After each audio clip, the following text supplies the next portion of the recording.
And it's not just Google and technology companies and the banks that are manipulating you. Of course, the political parties are doing this big time. Look at this article from Oliver Stone. He says, Obama's lack of spine is stunning. He says something happened because none of the things he promised, transparency, a government that would reconsider the war on terror and these programs, none of that happened, none of it. He's got a lack of spine and he's a weak man. Or maybe he's just a liar who is no different than the Republicans. They've all got the same agenda. They're just manipulating people with it.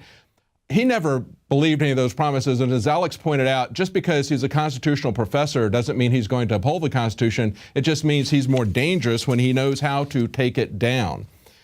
Now, we saw further evidence of this on Fox News. Pat Caddell said the GOP establishment wants the IRS to go after the Tea Party. This was on Fox News.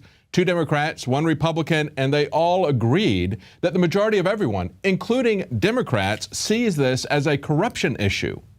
And yet, they all agreed that the Republicans don't want to do anything about it. It's simply posturing because they're threatened by the Tea Party. He made it very clear.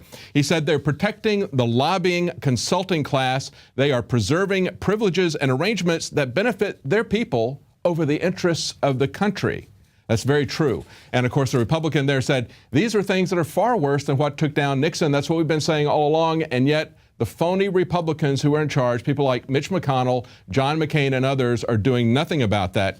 And of course, the blackmailed Congress is also sitting on any NSA reforms. That has been passed by 20 senators who've signed onto the bill. Not passed, but 20 senators have signed onto the bill in the Senate and 120 in the House. And yet, both in the House and in the Senate, the leaders are sitting on these bills and not letting them come out. They are not interested in any reforms of the NSA. We also see that Ted Cruz made it very clear that these guys are putting on a phony facade about controlling government. Yet look at the way Bloomberg spins this. They say the Cruz Senate stunt goes unpunished as old tools don't work. No, actually the old tools would be people like John McCain and McConnell. Those old tools are working very well for the system. But Ted Cruz exposed what those old tools were about. He insisted on an up or down 60 vote majority, not just a simple 50 vote majority. If they'd gone with 50 votes, the Republicans could have hit out and they could have said, well, we don't really like this. They could have told their constituents that they didn't approve of it while they merely sat by and let this happen. But when he put it up to 60, they really wanted this to pass. They really wanted to put us into more debt and what they call a clean bill. That means there's no conditions whatsoever attached to it, nothing to constrain spending, nothing to constrain the government in any way whatsoever, just raise the debt ceiling. That's what the Republicans call a clean bill. And so Ted Cruz wanted to point out their hypocrisy on it. He forced a vote. And so they're very mad that he's exposed the real agenda of McCain and McConnell and many others who are simply Republican in name only or conservative in name only or limited government in name only. Take your pick.